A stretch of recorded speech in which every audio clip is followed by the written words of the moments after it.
Welcome to सनरी solutions. आज के इस लेक्चर में हम इफ़ फंक्शन को इस्तेमाल करना सीखेंगे।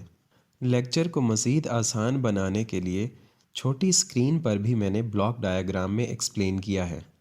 इफ़ आर्ग्यूमेंट, अगर आपका आर्ग्यूमेंट ट्रू होगा तो आपको आउटपुट 1 मिलेगी, और अगर आपका आर्ग्यूमेंट फॉल्स होगा तो आपको आउटपुट 2 मिलेगी।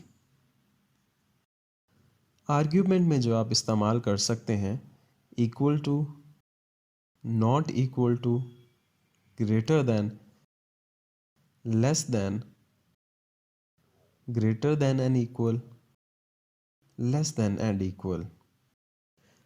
आउटपुट 1 और 2 की जगह आप डिजिट लिख सकते हैं, वर्ड या स्ट्रिंग लिख सकते हैं, किसी सेल का एड्रेस लिख सकते हैं, कोई भी मैथमेटिकल एक्सप्रेशन लिख सकते हैं, या उसमें इफ़ स्टेटमेंट भी लिख सकते हैं, जिसको हम नेक्स्ट लेक्चर में कवर करेंगे। अब हम एग्जांपल्स कर लेते हैं।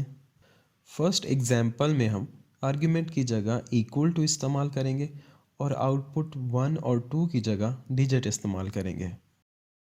If G11 is equal to empty, अगर ये आर्ग्यूमेंट ट्रू हो तो आपको 10 मिल जाए, और अगर ये आर्ग्यूमेंट फॉल्स हो तो आपको 70 मिल जाए। जैसा कि G11 सेल खाली है तो आपके पास ट्रू वैल्यू आएगी जो कि 10 है, और अगर आप G11 सेल में कुछ भी लिखेंगे तो वो खाली नहीं रहेगा, तो आपके पास फॉल्स वैल्यू आएगी जो कि 70 है। अब हम इक्वल टू आर्ग्यूमेंट इस्तेमाल करते हुए आउटपुट में वर्ड या स्ट्रिंग का इस्तेमाल करते हैं। Is equal if G11 is equal to empty, तो मेरे पास इंग्लिश में एम्प्टी लिखा आ जाना चाहिए, और अगर ये खाली नहीं है तो इंग्लिश में फिल्ड लिखा आ जाना चाहिए। अब जैसा कि G11 सेल खाली है तो यहाँ पर एम्प्टी लिखा आ रहा है, और अगर आप G11 सेल में कुछ भी लिखेंगे तो वो खाली नहीं रहेगा, तो आपके पास यहाँ पर फिल्ड लिखा आ जाएगा। अब हम इक्वल टू आर्ग्यूमेंट के साथ आउटपुट में सेल एड्रेस का इस्तेमाल करते हैं। If G11 is equal to empty, तो आपके पास G12 सेल के कंटेंट शो होने चाहिए, और अगर ये खाली नहीं है तो आपके पास G13 सेल के कंटेंट शो होने चाहिए। जैसा कि G11 सेल एम्प्टी है तो आपके पास G12 सेल के कंटेंट शो हो रहे हैं जो कि 65 है, और अगर G11 सेल में आप कुछ भी लिखते हैं तो वो खाली नहीं रहेगा, तो आपके पास G13 सेल के कंटेंट शो होंगे जो कि 70 है। अब हम इक्वल टू आर्ग्यूमेंट के साथ आउटपुट में एक्सप्रेशन का इस्तेमाल करते हैं।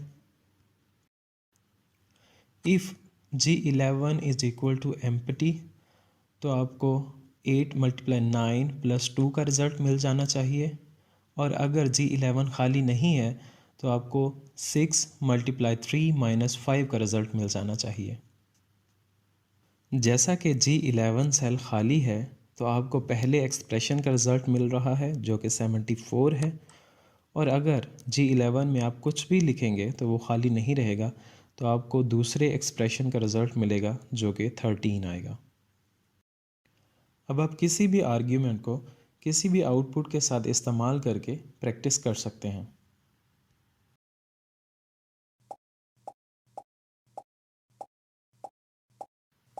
Thanks for watching the video. Follow, share, subscribe and press the bell icon.